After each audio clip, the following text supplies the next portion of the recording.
Okay, I'm going to cover false flags since we're probably going to have one in the Ukraine to get us involved in World War III. So this is the Hindenburg. So a lot of people don't know this, but the Hindenburg made a whole bunch of successful flights before it was shot down.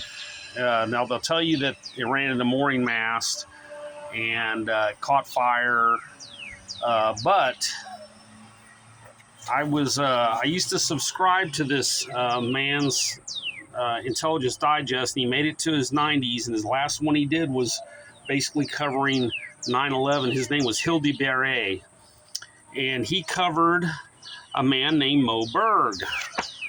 Now, and this is from 13 Pieces of the Jigsaw, the piece I'm looking there. So Mo Berg was a catcher for the Red Sox, and he worked for the Office of Strategic Services in after the war, which later became the CIA. So Mo Berg, this guy, by the way, I'm a Red Sox fan because of this, because I studied it so much. Mo Berg was an asset for the United States government. He spoke several languages. He made it all the way up to 1972. Now, as is usually happens with guys that are super smart, they're overachievers, and so he was talking to a reporter, and he goes, "I want you to keep an eye out for something big in a few weeks." And the reporter thought it had to do with baseball, and he thought maybe the Red Sox were going to pick up a Yankee player or something. And then when the Hindenburg happened,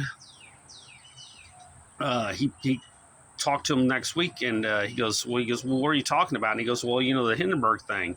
And he goes, is that what you were talking about? He said, yeah. And incendiary rounds were invented to take down dirigibles in World War I. And he got a team which consisted of 4 guys, and they brought down the Hindenburg. And it was to try to bait Hitler into declaring war against the U.S. so that we could jump in on the side of the British.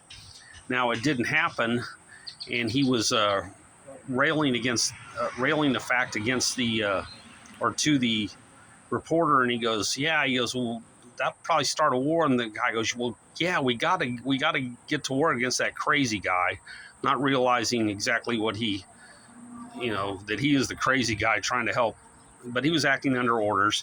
Anyway, it's covered extensively in this book, 13 Pieces of a Jigsaw Puzzle by James Perloff. But I do want to cover something else interesting about Mo Berg. So he was a middling catcher. Obviously, his glove was good, but his bat was shaky to say the least. But he was the perfect cover for an asset. He could go from city to city and provide intel for the government with all the, as a cover of a catcher of a very popular team. And there was a goodwill tour of Japan just before the outbreak of World War II. And he spoke fluent Japanese. He spoke many languages. He had a very high IQ.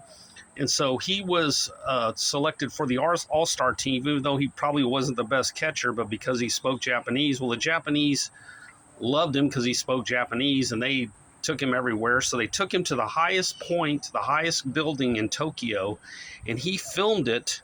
He did a panoramic shot, filming it with a film camera, and they used the intel from that on the Doolittle raid that happened a little bit after the bombing of Pearl Harbor. They used that to spot significant targets for the Doolittle raid.